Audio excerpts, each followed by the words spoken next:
Hello everyone. ఈ రోజు నేను మీతో షేర్ చేసుకోబోయే టాపిక్ అనేది చాలా ఇంపార్టెంట్. సో మనం అందరం కూడా లైఫ్ లో సక్సెస్ అవ్వాలి అని చెప్పేసి చిన్నప్పటి నుంచి ఏవో కలలు కంటూ నేను ఇలా ఉండాలి అలా ఉండాలి అని అనుకుంటూ జాబ్ చేయాలి అని పెద్ద పెద్ద డ్రీమ్స్ అనేవి మనకు ఉంటాయి. సో కొన్ని కొన్ని కారణాల వల్ల అందరూ కూడా వాటిని స్టాప్ చేయాల్సి ఉంటుంది. సో మగవాళ్ళు ఆడవాళ్ళు అనే విషయం అనే కాదు. సో ఇద్దరు కూడా 30 years వచ్చేసరికి చక్కగా ఎంతో కొంత మనీ ఎర్న్ చేయాలి అని అనుకుంటారు. మన తోటి ఎవరైతే మన ఫ్రెండ్స్ ఉన్నారో వాళ్ళు మన కళ్ళ ముందే మంచిగా సక్సెస్ అయ్యి మనం గనక ఇంకా సక్సెస్ అవ్వకుండా అలాగే ఉండిపోయామని అనుకోండి, అబ్బా వాళ్ళు చూడు మంచిగా సక్సెస్ అయ్యారు, నేను ఇంకా ఏం సాధించలేకపోతున్నాను అనే ఫీలింగ్ మనలో డెఫినెట్లీ ఉంటుంది. సో ఈ ఆలోచన విధానం నుంచి అసలు మనం బయటపడాలంటే ఏం చేయాలి? ఇది చాలా ఇంపార్టెంట్. ఎందుకంటే ఆటోమేటిక్ గా మనలో ఆ కంపారిజన్ అనేది వచ్చేస్తుంది. నేను అది చేయాలనుకుంటున్నాను, చేయలేకపోయాను అని డల్ అయిపోతూ ఉంటాము. సో ఇది అంత మంచిది కాదు. ఇంకా మనకి ముందు ముందు ఉంది ముసళ్ళ పండగ అన్నట్టు బోల్డెన్ రోజులు ఉన్నాయి కాబట్టి సో మనం ఆలోచనల నుంచి ఎలా బయటపడాలి? సో ఇది నేను పర్సనల్ గా ఎక్స్పీరియన్స్ చేశాను. నాకు కూడా అలాంటివి ఉన్నాయి కాబట్టి ఇప్పుడు మీకు కూడా హెల్ప్ అవుతాయి కాబట్టి షేర్ చేసుకుంటున్నాను అనమాట. వీడియోలోకి వెళ్ళబోయే ముందు welcome back to our channel. Wow moms గురించి చెప్పాలంటే జస్ట్ వావ్ అనే చెప్పొచ్చు. ఎందులోని తగ్గేదేలే అంటున్నా మామ్స్ కోసమే కాకుండా హెల్తీగా హ్యాపీగా ఉండాలి అనుకునే వాళ్ళందరి కోసం మన ఛానల్లో వీడియోస్ ఎప్పటికప్పుడు పోస్ట్ చేస్తూనే ఉంటాను. ఫస్ట్ టైం మన ఛానల్లో ఈ వీడియోని చూసే వాళ్ళైతే కనుక మన ఛానల్ని ఇప్పుడే సబ్స్క్రైబ్ చేసుకోండి. అండ్ అలాగే మన ఛానల్లో నేను ఎప్పుడు కూడా మోటివేషనల్ వీడియోస్ అండ్ అలాగే పర్సనాలిటీ డెవలప్మెంట్ స్కిల్స్ ఇలాంటి టాపిక్స్ మీద రెగ్యులర్ గా వీడియోస్ పోస్ట్ చేస్తూ ఉంటాను. ఈ టాపిక్స్ మీకు ఇంట్రెస్ట్ ఉన్నట్లయితే మన ఛానల్ని ఇప్పుడే సబ్స్క్రైబ్ చేసుకొని రెగ్యులర్ గా ఫాలో అయిపోండి. వీడియోని ఎక్కడ స్కిప్ చేయకుండా ఎండింగ్ వరకు చూసాక లైక్ చేయండి, షేర్ చేయండి, కామెంట్ చేయండి. సో వీడియోలోకి అయితే ఆలస్యం చేయకుండా వెళ్ళిపోదాం. అందరికీ ఉంటాయండి బాధలు. సో వాళ్ళ పర్సనల్ ఇష్యూస్ వల్ల అనుకున్న గోల్ని అయితే రీచ్ అవ్వలేకపోతారు. ముఖ్యంగా ఆడవాళ్ళు. సో వాళ్ళైతే ఏదో చేయాలి అనుకొని ఇంకా పెళ్లి పిల్లలు బాధ్యతల వల్ల ఆగిపోవాల్సి వస్తుంది.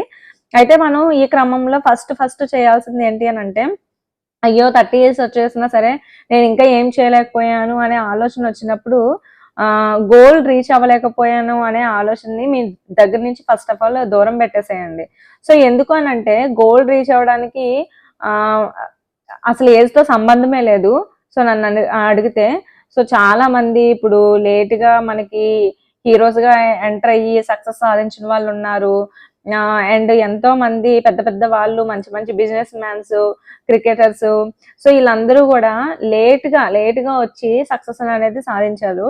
సో ఏంటి అని అంటే కృషి పట్టుదల ఉండాలి, ఒక ప్యాషన్ వర్క్ అనేది ఉండాలి. సో ఇది కనుక ఉంటే మనం ఏ ఏజ్ లో అయినా సరే మనం ముందుకనేది వెళ్ళగలుగుతాం అనమాట. సో ఆ నమ్మకం నాకైతే ఉంది.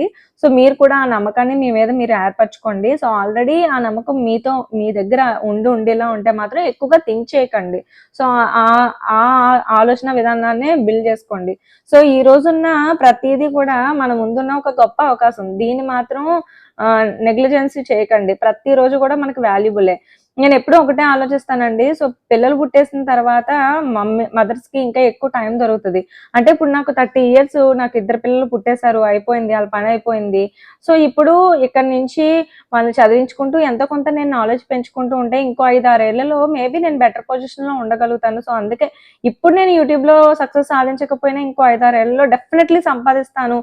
సో ఈ లోకల్లో నా నాలెడ్జ్ ని ఇంకా పెంచుకుంటాను. సో ఈ 5-6 ఏళ్ల తర్వాత యూట్యూబ్ లో సక్సెస్ అవడమే కాకుండా నా నాలెడ్జ్ మంచిగా పెంచుకున్నాను అని అనుకోండి, ఏదైనా మంచి బిజినెస్ కూడా పెట్టొచ్చు మేబీ.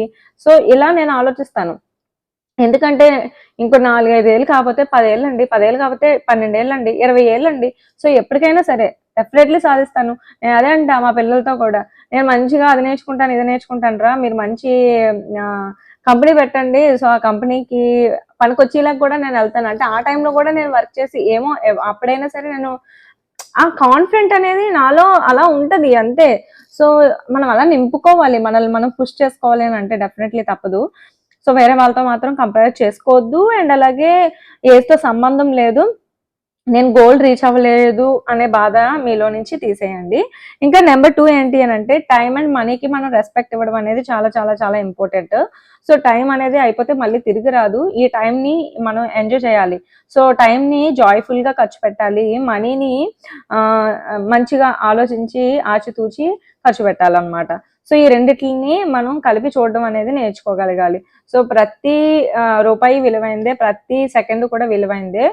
సో ఈ టైము ఇప్పుడు ఇలా గడిచిపోతుంది కదా, సో నేను పలానా టైంలో ఏం చేశాను అంటే ఏమీ చేయలేదు, ఊరికే కూర్చున్నాను అన్నట్టుగా కాకుండా, ఏమీ సాధించలేదు ఊరికే ఉన్నాను, ఏదో టైం పాస్ చేసేసాను అన్నట్టుగా కాకుండా, సో ఆ టైం అనేది ఒక వాల్యుబుల్ కాబట్టి జాయ్ఫుల్ గా గడపండి, ఏదో ఒకటి నేర్చుకుంటూ బ్రతకండి. సో ఈ టైం పీరియడ్ వరకు కూడా నేను ఎప్పుడు కూడా ఖాళీగా లేను. సో 2015 వరకు చదువుతూ ఉన్నాను. సో 2015 తర్వాత మా పెద్దోని కన్నాను. సో ఆని పెంచుతున్న క్రమంలో 20లో చిన్నోని కన్నాను. ఆని పెంచుతున్న క్రమంలో ఏదో ఒకటి నేర్చుకుంటూ వచ్చాను. తర్వాత టీచర్ గా జాబ్ చేశాను. సో ఇప్పుడు కూడా ఖాళీగా లేకుండా యూట్యూబ్ అయితే స్టార్ట్ చేశాను అనమాట. సో బ్రెయిన్ ఎప్పుడైతే ఖాళీ పెట్టేస్తామో అది తుప్పు పట్టిపోతుంది. సో దాన్ని ఇప్పుడు మన బ్రెయిన్ అనేది ఎలాంటిదంటే ఒక మంచి పొలం కలిగిన భూమి అనమాట. అంటే అందులో మంచి పంట పండుతుంది. సో ఎప్పుడు మనం విత్తనాలు మంచిగా చల్లితేని, సో ఏది పంట దుక్కు దున్నలేదు దాన్ని అలా వదిలేసాం అనుకోండి నేలని, అది ఏమవుతుంది అక్కడ పిచ్చి గడ్డి అంతా మొక్కలన్నీ కూడా పెరుగుతాయి అనమాట. ఆ నేల మొత్తం వృధా అయిపోతుంది అనమాట. సో మనం ఎప్పటికప్పుడు బెటర్ చేసుకుంటూ, సో మనీకి వాల్యూ ఇచ్చుకుంటూ, టైంకి వాల్యూ ఇచ్చుకుంటూ, ఏదో ఒకటి కొత్తగా నేర్చుకుంటూ ముందడుగు వేసామనుకోండి ఫ్యూచర్లో ఇంకా మంచిగా బెటర్ అవ్వగలుగుతాము. ఇంకా థర్డ్ వన్ ఏంటి అని అంటే ఫెయిల్యూర్స్ని మోయకు, లెసన్స్గా మార్చుకో. సో ఎప్పుడైతే మనం ఫెయిల్ అవుతామో, ఒకసారి ఫెయిల్ అయినంత మాత్రాన సెకండ్ టైం థర్డ్ టైం అన్నిసార్లు అలాగే ఫెయిల్ అవుతామని కాదు. ఎన్నిసార్లు ఫెయిల్ అయితే అన్నిసార్లు కూడా మనకి అవన్నీ కూడా ఎక్స్పీరియన్సెసే. అవన్నీ కూడా మనకి ఎక్స్పీరియన్స్గా మనం మలుచుకోగలిగితే, వాటి నుంచి మనం చేసిన మిస్టేక్స్ నుంచి ఏదో ఒకటి నేర్చుకోగలిగితే నెక్స్ట్ టైం ఆ తప్పు చేయకుండా ఉండగలుగుతాం డెఫినెట్లీ. సో ఎవరు ఏం పర్ఫెక్ట్ కాదు. సో మనకంటే గొప్పగా ఎదిగిన వాళ్ళందరూ కూడా ఏ ఒక మిస్టేక్స్ చేసే వాటి నుంచి ఎంతో కొంత నేర్చుకుని పైకి వెళ్ళిన వాళ్ళే. మనకి ఈ విషయం ఎప్పుడు తెలుస్తుంది అని అంటే బుక్స్ ఎక్కువగా చదవడం అలవాటు చేసుకున్నప్పుడు తెలుస్తుంది. నేనైతే బుక్స్ చదువుతాను. సో ఎందుకంటే వేరే వాళ్ళు ఎలా సక్సెస్ సాధించారు అని చెప్పేసి మనం కొన్ని తెలుసుకున్నాం అనుకోండి, వాళ్ళు ఎంత కష్టపడి పైకి వచ్చారో కూడా మనకు తెలుస్తుంది. బుక్స్ అనే కాదు, మన చుట్టూ ఉండే పీపుల్ ఆల్రెడీ సక్సెస్ అయిన వాళ్ళు, వాళ్ళ స్టోరీని ఒకసారి మనం అడిగితే, సో వాళ్ళు ఎంత కష్టపడి పైకి వచ్చారో మనకు తెలుస్తుంది. అప్పుడే మనకు అర్థమవుతుంది జీవిత సత్యం ఏంటో అని చెప్పేసి. సో మనకే ఉన్నాయి బాధలు అని చెప్పేసి అనుకోవడం పొరపాటు. సో ఒక చిన్న స్టోరీ చెప్తాను ఇక్కడ. ఒక ముని అలాగా నది ఒడ్డున నడుచుకుంటూ వెళ్తే అక్కడ ఒక అబ్బాయి కనిపిస్తాడు అనమాట.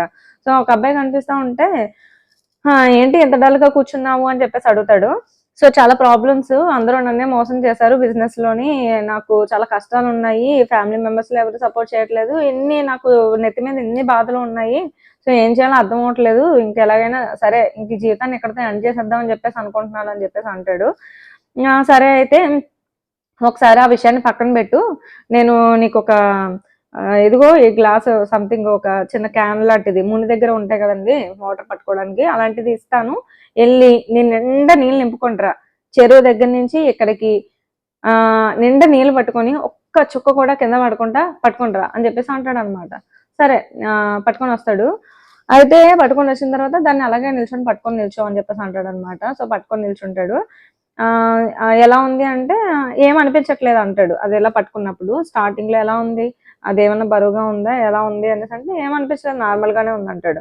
ఇంకా కొంతసేపు పట్టుకోమంటాడు, ఇంకా కొంతసేపు అలా ఒక టైం కాస్త ఎక్కువ అవుతుంది అనమాట. అలా ఇప్పుడు ఒకే చేత పట్టుకోమంటాడు. సో ఏమవుతుంది, కొంతసేపు పట్టుకుంటే గ్లాస్ బరువు ఏమవుతుంది, సో వెయిట్ అనేది మన చెయ్యి అనేది లాగేస్తా ఉంటది అనమాట. సో లాగేస్తా ఉంటే ఇప్పుడు ఎలా ఉంది అని అంటే ఆ చేయి కొంచెం లాగుతుంది అని చెప్పేసి, అంటే బరువు పడింది చేతి మీద అని చెప్పేసి అంటాడు అనమాట. అంటే ఎందుకు బరువు పడింది, ఏమైనా గ్లాస్ బరువు ఏమైనా ఇందటికి ఇప్పటికి ఏమైనా పెరిగిందా అంటే లేదు స్వామీజీ ఏం పెరగలేదు, అలాగే ఉంది. సో అలాగే ఉంది కదా, సో ఫస్ట్లో ఎలా ఉందో ఇప్పుడు అలాగే ఉంది. సో ఇక్కడ చేయి మాత్రం బరువు ఎక్కువైంది ఎందుకు, సో ఇక్కడ ఆ వాటర్ యొక్క బరువు ఏం పెరగలేదు, దాన్ని నువ్వు మోస్తున్న టైం అనేది పెంచావు అంతే. సో టైం పెంచే కొద్దీ కూడా మన ఎమోషన్స్ ని కూడా మనం అలాగే మోస్తున్నాం అనమాట. సో ఎమోషన్స్ ని ఏదో కొంతసేపు మోసేసి పక్కన పెట్టేయాలి. సో అవి పెద్దగా వెయిట్ అనిపించవు. సో మనం స్టార్టింగ్ అందరికీ ఎమోషన్స్ ఉంటాయి, కష్టాలు ఉంటాయి కాబట్టి ఆ ఎమోషన్స్ తీసుకోవాలి, వదిలేసాం అనుకోండి ఇట్స్ ఓకే, తర్వాత ఫ్రీ అయిపోతాం. అలా వాటిని మోసే కొద్దీ కూడా ఎంతైతే ఎక్కువసేపు మోస్తామో, ఎంత టైం అయితే వాటిని మోస్తూ పట్టుకొని ఉంటామో, మన మైండ్ బరువు ఎక్కువైపోతుంది పిచ్చి పిచ్చి ఆలోచనలతో. సో ఈ భారాన్ని తగ్గించుకోవాలి అని అంటే డెఫినెట్లీ మనం చేయాల్సింది ఏంటి అని అంటే ఆ భారాన్ని దించేసుకోవాలి. అంటే ఎక్కువసేపు మొయ్యకు అని చెప్పేసి అంటాడు ఆ ముని ఆ అబ్బాయికి. సో మోస్తే నువ్వు ఏదైతే అనుకుంటావో, నువ్వు నువ్వు అనవసరమైన వాటిని మోస్తూ అవసరమైన చోటుకి వెళ్ళడం మానేస్తున్నావు నువ్వు. సో అనవసరమైన వాటిని మోయడం స్టాప్ చేసేసాయి. సో ఎందుకు మోస్తున్నావు, నువ్వు అవసరమైన చోటికి, ఒక మంచి చోటికి నువ్వు వెళ్ళాలి అని అనుకుంటే ఇక స్టాప్ చేసే అని చెప్పేసి అంటారనమాట. సో ఇది ఇంకా next one, last one, sorry fourth one ఏంటి అని అంటే కాన్ఫిడెన్స్ అనేది. మనం అనుకుంటాం ఎప్పుడు కూడా మనలో కాన్ఫిడెన్స్ తగ్గిపోతుందేమో, ఇంక నేను చేయలేనేమో అని చెప్పేసి అనుకుంటాము. కాన్ఫిడెన్స్ అనేది మనకి ఎప్పుడు కూడా తగ్గదు, మనకి మనం తగ్గించేసుకుంటాం. కాకపోతే ఈ బాధ్యతలు, బంధాలు మనకి ఎక్కువ అవడం వల్ల, అంటే పిల్లలు పుడతారు, ఇటు ఫ్యామిలీ, హస్బెండ్, సో ఇవన్నీ అంటే మగవాళ్ళకైనా అంతే, వాళ్ళు పెరిగే కొద్దీ కూడా బాధ్యతలు అనేవి పెరుగుతాయి కదా. సో ఎప్పుడైతే ఈ బాధ్యతలు మనకి పెరుగుతున్నాయో మనం కాన్ఫిడెన్స్ తగ్గిపోతుంది అని అనుకుంటాం. కాన్ఫిడెంట్ లెవెల్స్ అలాగే ఉన్నాయి మన లోపల, కాకపోతే జాగ్రత్త పడతాం. సో ఈ జాగ్రత్త పడే క్రమంలో ఎక్కువ ఆలోచిస్తాం అనమాట. సో 20లోని, 22లోని, 25లోని సంవత్సరాల్లోని ఉన్నప్పుడు వాడు దగ్గర ఒక ₹1,00,000 మనీ ఉందంటే అంటే నేను పెట్టుబడి పెట్టేస్తాను, ఏదైనా చేసేస్తాను అని అనుకుంటాడు. సో అదే 28లు, 29లు, 30లు వచ్చేసరికి, పిల్లలు పుట్టేసరికి ఈ ₹1,00,000 బ్యాంక్ లో ఫిక్స్డ్ డిపాజిట్ చేస్తే బెటర్ ఏమో కదా అని చెప్పేసి ఆలోచనలో ఉంటాడు. సో ఇక్కడ ఏంటి, జాగ్రత్త పడుతున్నాం అనమాట. సో మనలో కాన్ఫిడెంట్ లెవెల్స్ ఏమీ తగ్గట్లేదు, కొంచెం దాని గురించి ఎక్కువగా థింక్ చేయడం, అనలైజ్ చేయడం వల్ల జాగ్రత్త పడుతున్నాము. సో ఇలా జాగ్రత్త పడుతున్నాం అంతే, దీని గురించి నువ్వు ఎక్కువ వర్రీ అవ్వకు. అంటే మనం అబ్బా అమ్మాయి చూడు బెటర్ గా చేసేయగలుగుతుంది, చాలా కాన్ఫిడెంట్ గా చేస్తుంది, నేను చేయలేకపోతున్నాను, నాకు అంత కాన్ఫిడెంట్ లేదే అని అనుకోవడంలోనే నీ కాన్ఫిడెంట్ లెవెల్స్ పడిపోతున్నాయి. అంతేగాని నీ కాన్ఫిడెంట్ లెవెల్స్ అలాగే ఉన్నాయి, నీ బాధ్యతలను బట్టి నువ్వు వాటిని నిర్వర్తిస్తున్నావు సక్రమంగానా. సో ఇంకా ఇంకా ఫ్యూచర్ లో చేయడానికి ఉంది కాబట్టి ఫస్ట్ పాయింట్ లో మనం అదే షేర్ చేసుకున్నాం కాబట్టి, సో డోంట్ వర్రీ అన్నమాట. ఇంకా లాస్ట్ వన్, ఫిఫ్త్ వన్ ఏంటి అని అంటే ఎక్స్పెక్టేషన్స్ రీచ్ అవ్వలేకపోతున్నాము అని చెప్పేసి బాధపడకండి. సో ఎప్పుడైతే మనం ఒక ప్రొఫెషనల్ లైఫ్ లోకి అడుగు పెట్టాలి అని అనుకుంటామో, సో మనకి ఇంకా ఇంకా ఎక్స్పెక్టేషన్స్ అనేవి ఎక్కువైపోతాయి. ఎందుకంటే ఒకవైపు మన ప్రొఫెషనల్ లైఫ్ చూసుకుంటాం, ఒకవైపు మన పిల్లలు, ఒకవైపు మనం మన చుట్టూ ఉండే సొసైటీ, ఒకవైపు మన హస్బెండ్, ఫ్యామిలీ, ఇలా అందరి గురించి కూడా ఆలోచిస్తాము. సో అందరికీ కూడా వాళ్ళ వాళ్ళ ఎక్స్పెక్టేషన్స్ కి మనం రీచ్ అవ్వాలి అని చెప్పేసి అనుకుంటాము. ఇఫ్ ఇన్ కేస్ రీచ్ అవ్వకపోతే బాధపడిపోతూ ఉంటాము. మన పిల్లల్ని బాగా చదివించేసేయాలి అని ఒక ఎక్స్పెక్టేషన్, సో చదివించలేకపోతున్నాను అనే బాధ, నా హస్బెండ్తో బాగా ఉండాలి, లేకపోతే మా హస్బెండ్ నాతో బాగా ఉండాలి, లేకపోతే హస్బెండ్ మగవాళ్ళు కూడా నా ఫ్యామిలీతో సరిగా లేకపోతున్నాను అనే డిప్రెషన్. సో ఇలాంటివన్నీ కూడా ఉంటాయి. సో ఇవన్నీ కూడా ఎప్పుడూ ఉంటాయి. ఎక్స్పెక్టేషన్స్ కి మనం రీచ్ అవ్వడానికి ఎప్పటికప్పుడు ట్రై చేస్తూ ఉంటాము. సో వారాంతరంలో ఒక్కరోజు మనం దానికోసం టైం స్పెండ్ చేసినా ఓకే కదా. సో ఎక్స్పెక్టేషన్స్ ని రీచ్ అవ్వలేదు అని చెప్పేసి ఎప్పుడు కూడా బాధపడకండి. సో మనం ఎప్పుడైతే అలా ఫీల్ అవుతూ ఉంటామో, సో అప్పుడు మనం చాలా ఇబ్బంది పడుతున్నట్టు, సో నేనేం చేయలేకపోతున్నాను అని చెప్పేసి అనుకుంటూ ఉంటాం అనమాట. సో ఈ 5 పాయింట్స్ మళ్ళీ ఒకసారి చెప్తాను. కోల్డ్ రీచ్ అవ్వలేదు అనే బాధ ఎప్పుడు కూడా నేను మైండ్ లో పెట్టుకోకు. ఏజ్ అనేది కాదు. సో ఫ్యూచర్ లో ఇంకా మనకి చాలా ఏజ్ ఉంది. రెగ్యులర్ గా నేర్చుకుంటూ, కొత్తగా నేర్చుకుంటూ వెళ్ళిపో. టైం అండ్ మనీకి ఇంపార్టెంట్ రెస్పెక్ట్ ఇవ్వడం అనేది నేర్చుకో. సో టైం అనేది జాయ్ఫుల్ గా ఎంజాయ్ చేయాలి. మనీ అనేది కొంచెం ఆచితూచి ఖర్చు పెట్టాలి. సో థర్డ్ వన్ ఏంటి అని అంటే ఫెయిల్యూర్స్ ని ఎక్కువగా మోయాలి అని అనుకోకు. సో అనవసరమైన మాటలని, ఎమోషన్స్ ని ఇప్పుడు మోయడం వల్ల నువ్వు వెళ్ళాలనుకునే దారికి వెళ్ళలేకపోతున్నావు ఫ్రీగా. ఫోర్త్ వన్, కాన్ఫిడెన్స్ అనేది మనకి తగ్గలేదు, మనలో మనకి రెస్పాన్సిబిలిటీస్ పెరిగాయి కాబట్టి, సో దాని గురించి వర్రీ అయిపోకు. ఫిఫ్త్ వన్, ఎక్స్పెక్టేషన్స్ రీచ్ అవ్వలేదు అని చెప్పేసి బాధపడుకు. సో ఇవే కాకుండా మనం ఎప్పుడైతే ఎవరైనా సరే ఒక కంఫర్ట్ జోన్ లో సుఖంగా ఉండి కూర్చోవాలి అని అలవాటు పడిపోతారో కంఫర్ట్ జోన్ కి, ఒకసారి ఆగండి. సో కంఫర్ట్ జోన్ లో మనం ఉండడం ఎప్పుడైతే అలవాటు చేసుకుంటామో, సో అది సుఖానికి అలవాటు పడిపోతాము. సో కష్టపడడానికి మనం ఎప్పుడు కూడా ఎదురు చూడము. సో అవకాశాలు అనేవి వాటంతట అవే మన దగ్గరకు వచ్చేస్తే బాగుండు అని అనుకుంటాం, కానీ ఎలాంటి ట్రైస్ మనం చేయమన్నమాట. సో లైఫ్ లో ఎప్పుడు కూడా కంఫర్ట్ జోన్ లో ఉండడం అనేది మనం అలవాటు చేసుకోకూడదండి. సో కష్టానికి అలవాటు పడాలి. ఒక మహావృక్షం కింద సుఖంగా పెరిగేటటువంటి మొక్కలు మంచిగా ఎదుగుతాయో లేదో మనకు తెలియదు, కానీ ఎండకి, వానకి, దుమ్ముకి, ధూళికి అలవాటు పడ్డ మొక్కలు అన్ని ఆటుపోట్లకి తట్టుకొని కరెక్ట్ గా నిలబడతాయి, అవి మంచిగా ఎదగలుగుతాయి అన్నమాట.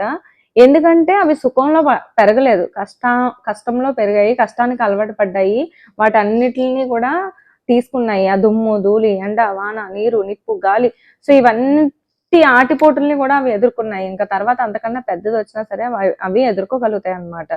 సో మన కష్టాలు వచ్చాయని చెప్పి ఎప్పుడు కూడా కృంగిపోకూడదు. సో ఈ రోజు వచ్చిన కష్టమే రేపు మనల్ని ఇంకాస్త ముందుకి బెటర్‌గా తీసుకెళ్ళగలుగుతదనమాట. సో నిజానికి చిన్న వయసులో ఎక్కువ కష్టాలు అనుభవించిన వాళ్ళు చాలా గ్రేటు. ఎందుకంటే వాళ్ళు ఆల్రెడీ అనుభవించారు కాబట్టి చాలా తెలుసనమాట. చాలా నేర్చుకుంటారు వాళ్ళు. సో వాళ్ళు జీవితం నుంచి. సో అంత కష్టాన్ని ఎదుర్కోవడమే మంచిది. సో సుఖంగా ఉండాలి, కష్టానికి ఎదురెళ్ళకూడదు ఇలాంటి థాట్స్ పెట్టుకోకండి. సో మీకేం కావాలనుకుంటున్నారో దాని గురించి ప్రతిరోజు కూడా ఒక స్టెప్ ముందుకు వేయడానికి ఇనిషియేషన్ అనేది తీసుకోండి. సో ఇదండి ఇవాల్టి నా వీడియో. సో మనం డెఫినెట్లీ సాధిస్తాము. ఏదో ఒక రోజు మనకంటూ టైం ఉంటది. కానీ ఎప్పుడు మనం కష్టపడి పని చేసినప్పుడు.